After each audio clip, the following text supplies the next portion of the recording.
Welcome back to my channel guys. आज हम बात करते हैं रॉयल एनफील्ड के साथ मेरे सर्विस एक्सपीरियंस की। देखो, इनके साथ मेरा जो है लव हेट रिलेशनशिप रहा है। 2.5 साल हुए हैं मुझे क्लासिक रिबॉन लिए हुए। बाइक अच्छी है, सब कुछ अच्छा है इसमें, बढ़िया फील है, बाइक चलाने में मज़ा आता है। ऐसा कोई मेजर इश्यूज़ तो नहीं आए मुझे, आया लेकिन कुछ। और most of the time royal Enfield के एंड पे भी सपोर्ट ठीक रहा है मोस्ट ऑफ द टाइम। लेकिन जब भाई रुलाने पे आया ना, तो भाई इन्होंने वाकई में खून के आंसू रुला देते हैं ये।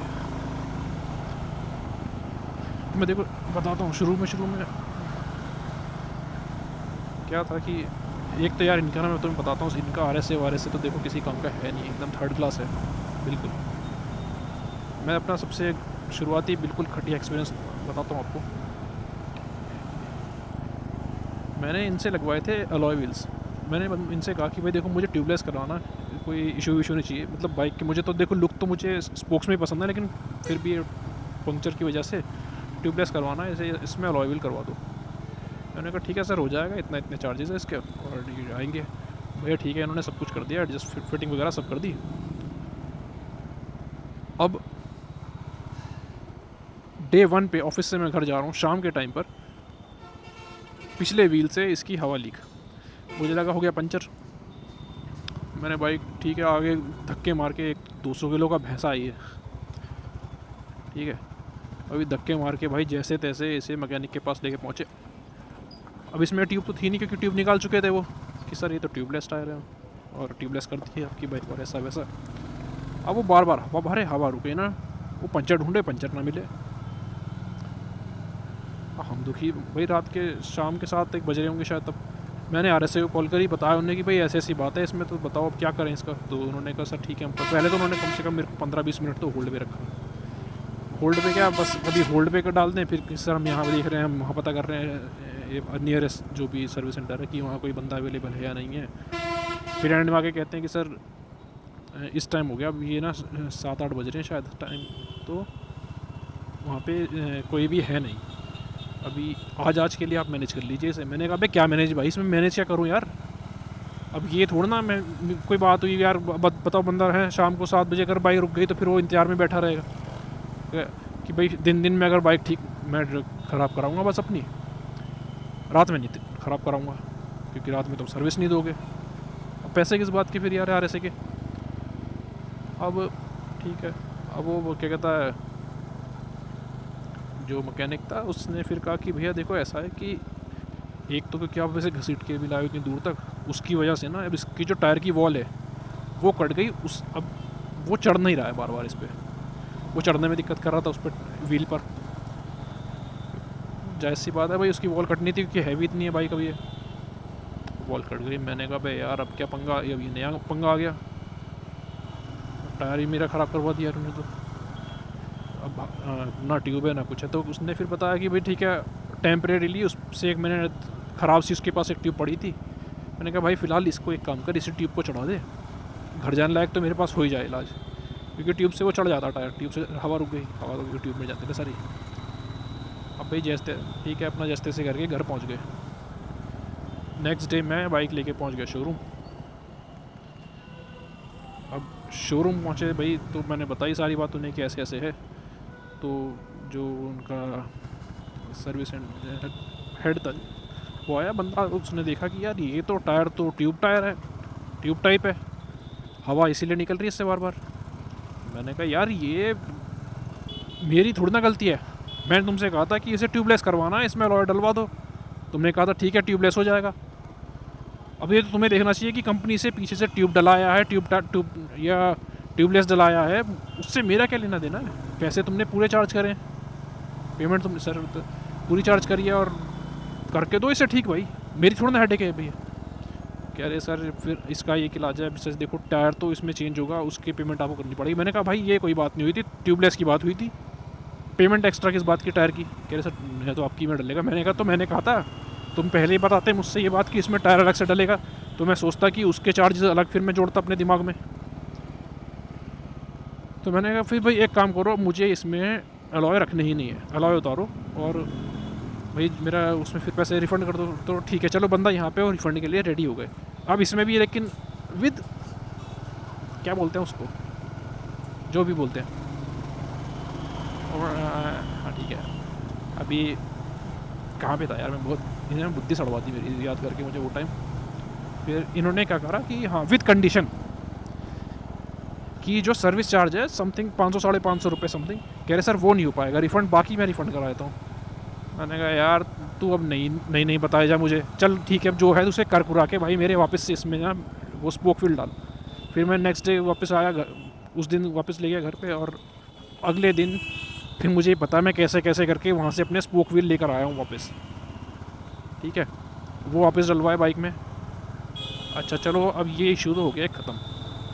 कुछ टाइम बाद एक दिक्कत आती है इसमें, और बाइक खड़ी हुई है, ये लगभग 2 महीने बाद की बात है।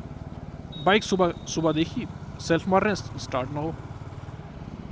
अब स्टार्ट ना हो, मैंने कहा इसमें अब ये क्या पंगा आ गया भाई। मैंने कहा देखो कहीं लाइट वाइट तो नहीं रात को ये कहीं चली जाएगी, कहीं बैटरी डेड हो गई उसकी वजह से। लेकिन बाइक तो ऑफ पड़ी थी। भैया वहाँ फिर कॉल करी RSA में। अभी RSA वाले पता नहीं यार किस काम के हैं, मुझे तो निठल्ले लगे। ये कहते हैं कि मेरे से सर आपको ना टो करके लेके जानी पड़ेगी।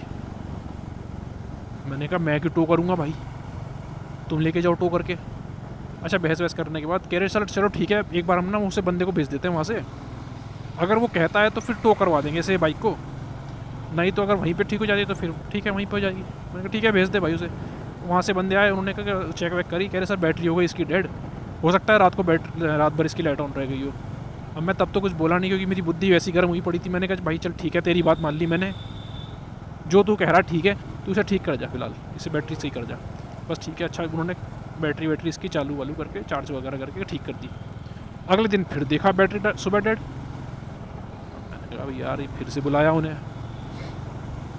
अब वो कह रहे वहीं सर्विस सेंटर ही ले जाके देखना पड़ेगा भैया इसे बैटरी को। तो सर्विस सेंटर बाइक लेकर गए, एक बैटरी के लिए बाइक लेकर फिर मैं भागता फिर रहा हूँ। अब सर्विस सेंटर पहुँचे हैं, वहीं वहाँ पर जाकर उन्होंने कहा इसमें बैटरी में ही कोई इशू है, ये बैटरी चेंज हो जाएगी, वारंटी में थी। मैंने कहा चेंज कराओ भाई इसे। फिर अब चेंज कराने वो पता नहीं कौन सी कंपनी का डली उसका, वहाँ पे घर के आसपास वो मतलब कोई वो था नहीं शोरूम। कह रहे सर ऐसा है ये तो इसका यहाँ पे शोरूम भी नहीं है, तो ये कंपनी में मेल डालना पड़ेगा हमें, और जब वहाँ से आएगी जैसे ये तो तभी ठीक हो पाएगी, तब चेंज हो जाएगी। मैंने कहा भाई वो सब तो ठीक है, मैं घर कैसे जाऊँ, इसे जैसे सेल्फ मार के आता होगा इसे चालू करके, इसमें दोबारा दूसरा सेल्फ नहीं लगने का, तुम फिर चार्ज कर दोगे फिर घर जाते आते उड़ जाएगी। फिर उसके बाद तो टेम्परेरी चलो उन्होंने अपने हैंड पे एक बैटरी प्रोवाइड करा दी कि जब आएगा मेल डाल देना, जब आएगी वहाँ से कॉल कर देंगे। अब ये तो नहीं काम है, बंदा दुखी नहीं होगा तो क्या होगा। मतलब ये चलो कंपनी ने अपने एंड पे बाइक अच्छी बनाई है, सब कुछ ठीक है यार। सर्विस सेंटर वालों को तुम्हारे बंदे को यही पता उसमें ट्यूब टायर डलते हैं ट्यूबलेस डलते हैं, कंपनी से क्या डला आ रहा है, वो ऐसे ही काम चला रहे हैं। तुम्हारे RSA वाले का कोई कोऑर्डिनेशन नहीं है, पता नहीं वो अलग ही बातें करते हैं उनकी, तो मुझे पता नहीं क्या।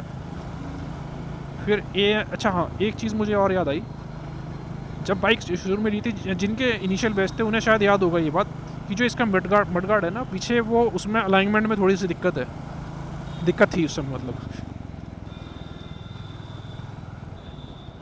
तो जब बाइक की डिलीवरी के टाइम तो चलो मैंने उसने बताया कि सर ये देखो सारी बाइकों में ही आ रहा है ये तो पीछे से, तो मैंने इग्नोर कर दी कि चलो ठीक है ये अभी इग्नोर करते। उसने कहा ठीक है सर ऐसा सर पहली सर्विस के बाद ना आप इसे वो कर देंगे इसे ठीक, लेकिन जब पहली सर्विस आपकी होगी। मैंने कहा भाई ठीक है। जब पहली सर्विस हुई कराने गए तो मैंने बताया उसको कि देखो इसका मडगार्ड ना अलाइनमेंट नहीं है, तिरछा हो रहा है, उसे ठीक कर दो। उनसे तो हुआ नहीं, हाथ पैर उन्होंने जो मारे। अब आए उनके उस्ताद जी, मैं बैठा हूँ अंदर वहाँ पे जो इनका सीटिंग एरिया है, वहाँ से देख रहा हूँ मैं इनके उस्ताद जी आते हैं और भाई लठ लेके आ रहे हैं, एक इतना मोटा लठ बिना तेल लगाए इन्होंने चढ़ा दिया मेरी हसीना में पीछे मडगार्ड के नीचे, और उसमें ऐसे तिरछा करके जोर ला के सीधा कर रहे हैं। मैंने कहा भाई ये क्या भसूड़ी, मतलब ये भाई क्या क्या ये।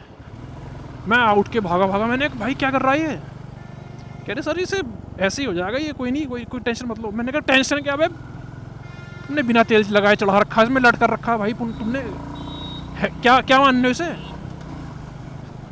भाई? उसे ऐसे कर रहे हैं मतलब जैसे ट्रैक्टर लाया हूँ क्या मैं? तुम्हें बाइक देखेगी तुम उससे लट चढ़ा दोगे? तुम्हें जो दिख जाए उसके पिछवाड़े में तुम लट चढ़ा दो हैं? वो करने के बाद भी तिरछा, तो गार्ड इसका आज भी तिरछा है, देखो अलाइनमेंट इसका हुआ ही नहीं है। वो ऐसे तो काम है इनके। मैंने उनसे कहा कि इसमें थोड़ा सा हीटिंग का इशू आ रहा है, वो देख लो ज़रा। अब हीटिंग का इशू दिख रहा है बाइक क्लियरली कि हीट कर रही है। बंदा उसमें जो इनका वो आता है डिवाइस सा जिसमें सारे इलेक्ट्रॉनिक्स वगैरह का होता है, वो लगा के चेक कर रहा है, कह रहा है सर हीट तो कर नहीं रही है बाइक, ये तो ठीक दिखा रहा है। मैंने कहा भाई यहाँ तक भपका मार रही है, इसमें क्या मशीन लगाएगा इसके लिए भी तू? है ना? बाकी सब ठीक है सर इसमें।